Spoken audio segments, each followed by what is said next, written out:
band did. Many acts hold a special place in my heart.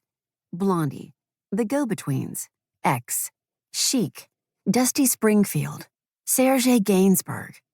But there's only one that I can safely say I absolutely never get tired of, and that's ABBA. This goes back many, many years. I'm not 100% sure that I actually saw the Swedish group perform at the Eurovision contest on April 6, 1974, but I was a huge fan of the contest in the 70s. And I can picture my 9-year-old self sitting in front of the TV, hypnotized by ABBA's performance of Waterloo, with uncanny clarity. Whether that little scene happened or not is beside the point. For me, ABBA's appeal is both completely personal and completely mythological. All through the wretched 80s, I continued listening to ABBA and enjoying it immensely. My affection never wavered, even as I discovered post-punk bands and immersed myself, as a writer, in the indie rock scene. ABBA's reputation may have been somewhat redeemed when it re-entered the pop culture landscape in the early 90s, but during the preceding decade, the group was far from cool.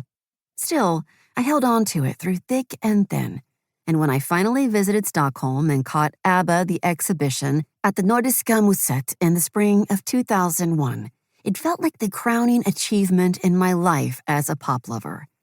And yet, when I had to find a way to include my favorite band, which also happened to be one of the world's best-selling acts, in a series of books about individual albums, it quickly surfaced that said band hadn't recorded anything that could be considered a classic LP, at least by those who bestow that kind of honor in special magazine issues, critics' lists, or even readers' polls.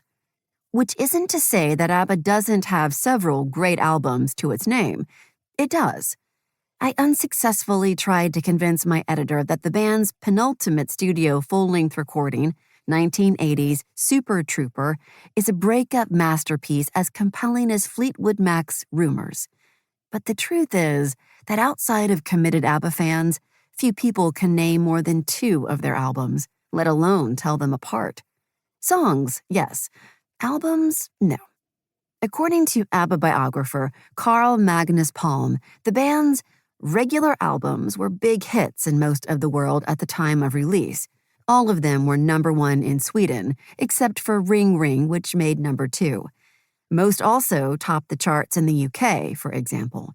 This indicates that the albums themselves meant something to people and not only functioned as packages of a couple of hits plus a lot of filler. Whatever your opinion of the tracks that weren't singles, ABBA devoted an equal amount of time and care to all their songs.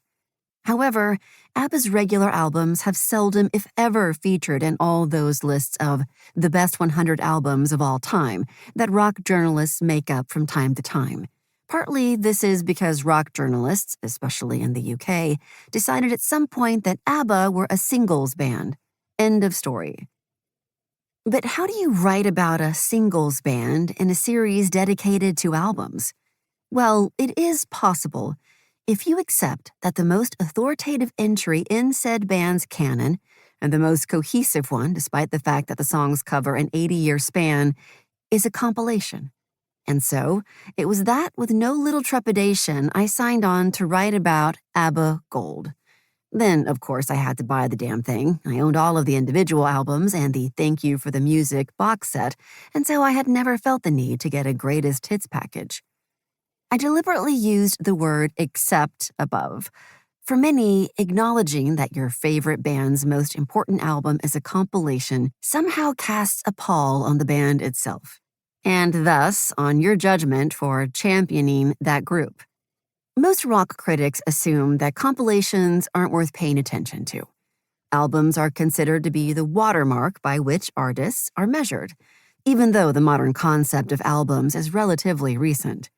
Despite the fact that pop artists such as Nat King Cole and Frank Sinatra made thematically consistent long players in the first part of the 20th century, commonly accepted wisdom states that pop and rock albums became statements, as opposed to mere collections of sides, in the 60s, when a few artists suddenly thought of them as snapshots of their artistic development.